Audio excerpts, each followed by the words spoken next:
Nu på fredag den 28. juni, der holder jeg fernisering i mit galleri.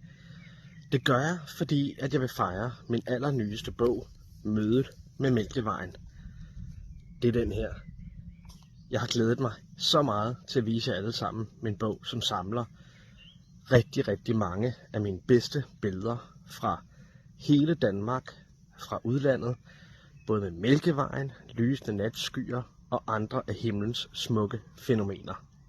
Lægger du vejen forbi mit galleri, så vil du have mulighed for at tage en snak med mig omkring, hvordan jeg tager mine billeder, og selvfølgelig også få lidt bobler til ganen og lidt snacks. Og du kan selvfølgelig også købe min bog og få den signeret af mig. Og så er det sådan, at mit galleri, det har haft vokseværk. Og det betyder, at rigtig mange af mine billeder, der er der rabat, og i nogle tilfælde er der langt over 50% rabat på udvalgte billeder. Det hele foregår på Falster, på Grønsundsvej nummer 292, og det er 4871 Horbelev. Det er nede på Falster, et af Danmarks smukkeste steder.